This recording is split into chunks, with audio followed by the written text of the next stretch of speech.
Good morning, world. Bright and early. Thank you for tuning in here with me on Monday, October 7th. I'm Jordan Sather. This is Destroying the Illusion, and we've got a lot to talk about that happened over the weekend. 8chan coming back very soon.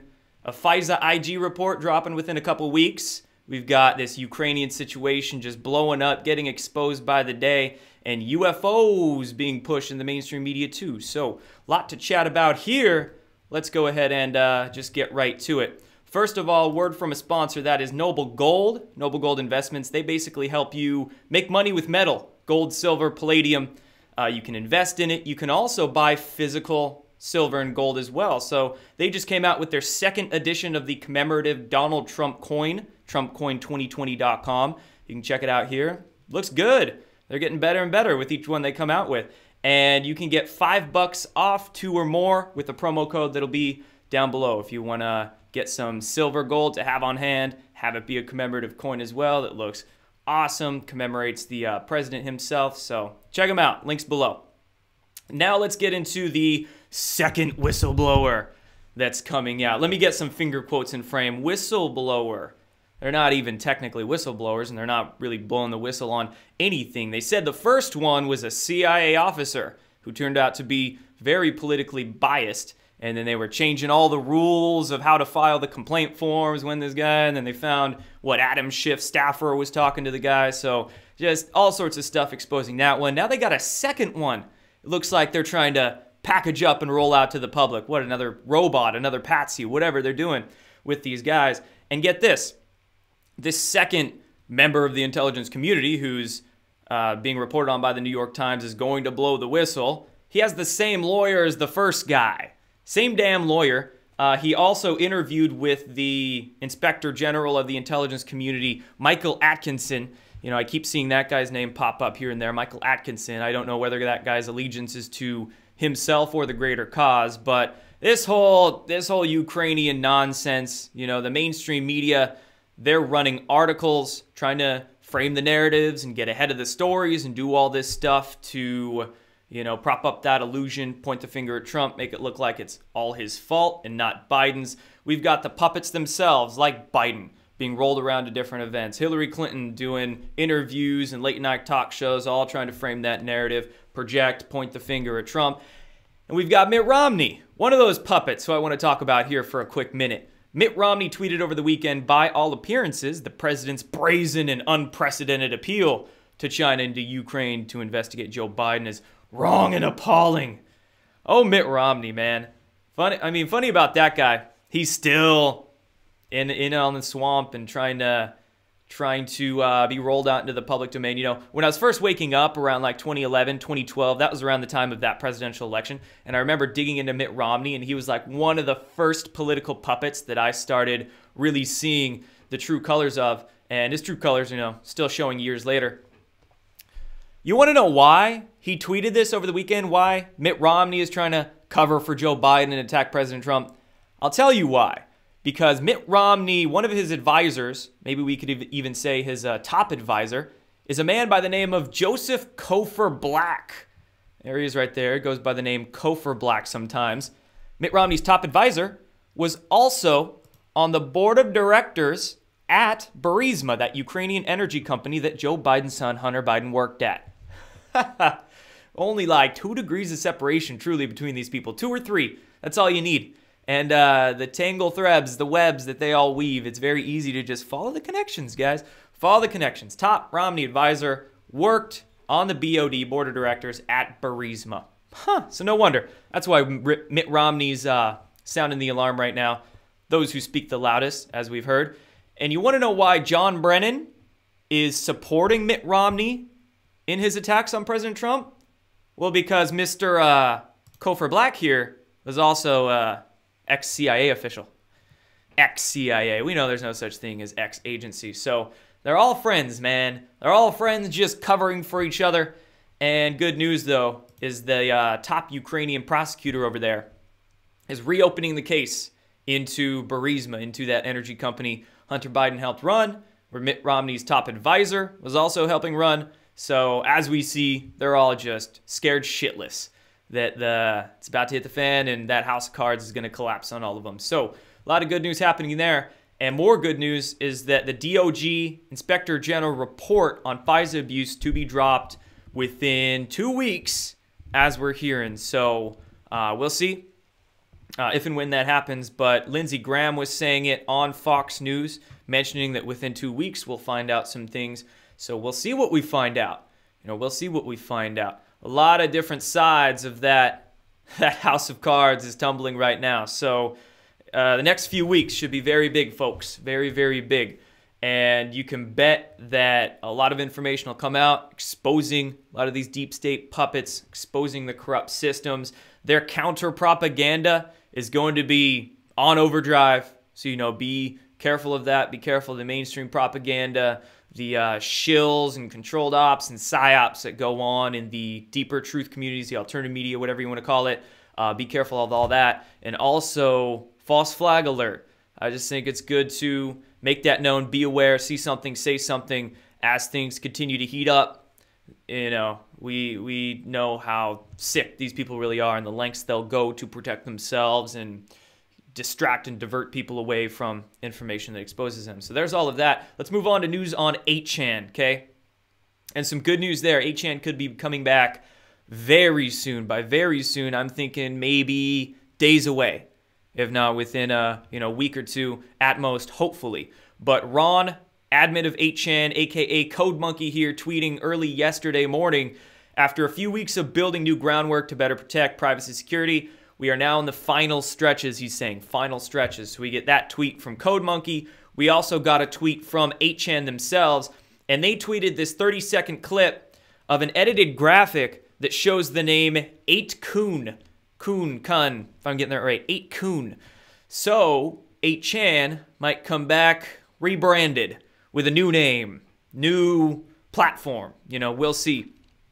But the only 8chan that I'm gonna, or 8kun that I'm going to trust is going to be from 8chan's Twitter or Ron, Code Monkey, or if I hear something from Jim Watkins themselves. So just waiting for that.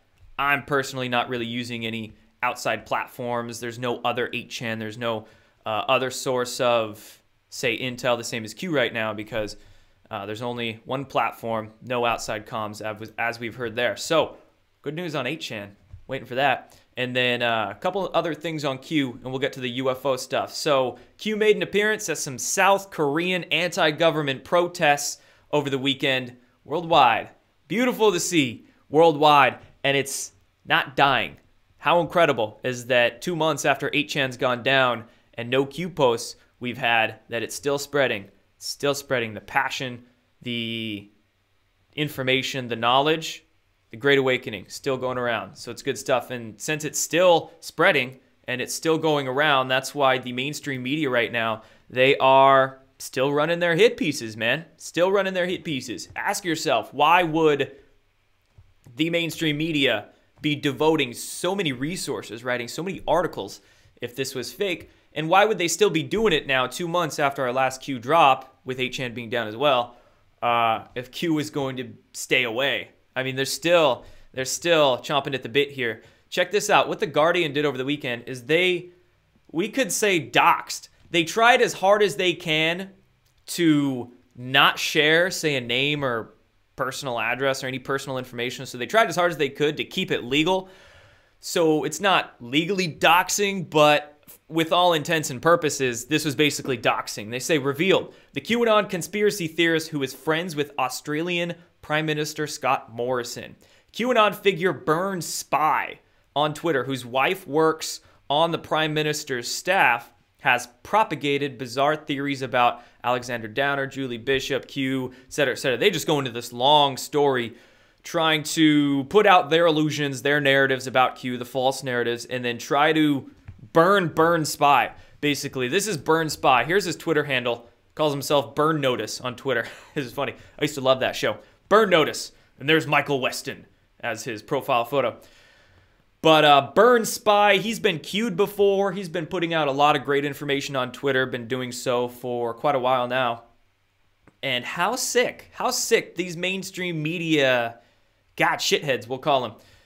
The length they'll go to out people, to try to literally ruin their lives, to try to save their own asses, or for their paycheck for their bosses, because their bosses want to save their own asses, right? So these people are just either absolutely ignorant or conscious deceivers or lying themselves, and they will literally pretty much out this guy. Like I said, they didn't put his name out there or anything, but they're saying, oh yeah, we saw photos of them, they're family friends, they've been longtime friends, all this stuff that the Guardian has seen. My question is, how'd the Guardian get this information? Who's the leaker? Who's the shill or the infiltrator, that figured this out and told these particular journalists? And man, it's just, again, sick stuff, the lengths they'd go to. So, Team Burn Spy. Kick him while he's down. He's already a burn spy. You're going to burn him again. And now let's get into UFOs, all right? So, few articles, few things I want to touch on with that. First is this sighting that was reported off North Carolina over the weekend. And this was reported in the Charlotte Observer, so the newspaper there in North Carolina. Strange lights off the Outer Banks spark a UFO debate. Was it aliens or the military? I'm going to play this video here. It was a 30-second clip, I think, that was posted to Instagram. Somebody on a boat out there off the coast, and he's moving the video around, basically saying, like, look, sky's clear over there, there's nothing over there, and then, bang, what the hell is that? What the heck are those, I don't know, however many lights there, 15, 18 lights? Now, in this article, the media is sort of playing it off-ish. They're saying, oh, some people are saying it's military flares, but, if you watch this video, they're hanging in the sky there at the same position for a cool, there's 5 seconds, there's about 10 seconds. They're not dropping, they're not moving. You think a flare after 10 or 15 seconds we could say probably 30 seconds to a minute. That was enough time for him to get the camera out and pan around. So I'm not thinking it's a flare. We've got a bunch of lights there. I'm not even thinking it's, when you see a UFO, often your first question you should ask in your head is it one of ours or theirs? I.e., is it one of an exotic, secret, advanced military craft they haven't told us about yet with crazy propulsion systems, or is it one of their craft, ET? This particular one, being it's like 18 lights around each other, I don't know. I don't think this one's military. I think it's a genuine otherworldly craft sighting, whether those are just light ships or orbs or maybe some sort of physical craft phasing in and out. But I think that's genuine. Incredible stuff going on. And this begs the point, UFO disclosure is coming. It's not even coming. It's already ongoing. It's like a process. It's been going on for a long time. We've been hearing plenty of stuff from insiders and whistleblowers and information people have been figuring out. There's been sightings and crop circles and stuff going on forever. So don't think of disclosure as a thing that's coming. It's a process, and it's going to just ever so ramp up. And there's a lot of people that want disclosure, not just the public who are figuring things out, but we could say people on the inside, white hats, guys in the military and intelligence. They want disclosure. There's multiple civilizations that are probably watching us around this planet, in and around this planet at this time, that also want disclosure. So it's just coming. It's not something you can avoid. So open your mind, start researching, because the next few years are going to be incredible. Which is why the deep state, their mainstream media, corporate propagandists, their intel groupies, secret societies, whatever the case, they're trying to manage disclosure. They're trying to do what we could say control disclosure as much as they can right now, because that Pandora's box is getting opened up in a variety of ways. So they're trying to shut it or muffle it or do what they can do to manage it and still, hopefully, in their eyes, make it turn out good for them in the long run. But it's not going to. You can't escape the Great Awakening. They're still running articles about Tom DeLonge's UFO research company in the mainstream media. He basically, the latest news on that is he got this like meta material somehow. Apparently it used to be owned by Linda Moulton Howe that Tom DeLonge somehow got, and that he sold to his own company. He basically transferred it to his company for 35 grand. And they're claiming it's a piece of a UFO. It might be, but where did it really come from? And what I'm seeing here is that I don't think a lot of people are really seeing the big picture with this. So we've got articles being run on Tom DeLonge's UFO research company. He's being set up with, I don't know what sort of acquisitions or research to run in the mainstream media and be like UFO disclosure guy, UFO disclosure company, this group initiative out there for the public. And I think a lot of people are getting caught up by that. We also had the Commander David Fravor. This is the Navy pilot who recorded that video that the New York Times published in December of 2017. This was the guy. He was on Joe Rogan yesterday, and this is him on Joe Rogan. Now, like I've been saying, I think a lot of people are just not seeing the bigger picture. How deep this really goes into probably the intelligence community and the way they're pushing this through the mainstream and alternative media through a lot of different outlets and networks. And I think just a lot of people are naive about it. You know, maybe this particular commander doesn't really know what's going on. Even Joe Rogan, who knows? You know, it's interesting when you see who's been on Joe Rogan in terms of kind of conspiracy researchers and UFO advocates, like Tom DeLonge, Lazar, Greer. It's like, you know, my guys, what sort of controlled opposition is getting rolled around, and who is just getting caught up by that. So we just need to see the information they're bringing us and who's bringing it to us. Like, why does this get rolled around in New York Times articles, WAPO articles, CNN? Why is this? A lot of people are calling me critical, like, oh, Jordan, you're too critical. And I'm like, I don't think you're questioning enough or being critical enough. Why is this being allowed to happen? A lot of people are thinking Tom DeLonge's great because, oh, he's finally getting UFOs in the mainstream. Don't get me wrong, which is great. It's making a lot of people question. But then people aren't also asking the deeper questions. No, is this being green-lighted? Like, why are they allowed to do this? We've had so much information come out in other areas. It's like, why is only Tom DeLonge and only this information being green-lighted to go on that? It's like just a bunch of whitewash stuff that I'm seeing. So anyway, that's that on that. Thank you guys for hanging out with me here for a little while. I've got a lot to talk about in terms of the UFO subject, so that'll be coming, and we'll see. We'll see what the next few weeks brings us. Again, 8chan coming soon, FISA stuff dropping soon, Epstein unsealings maybe as well. I'm waiting to hear any sorts of news from those. It's about time. It's about time that I think that unsealing decision is going to be made. And then we already know a lot more UFO stuff will be out. So take care, everybody. That's it for this one. See you soon.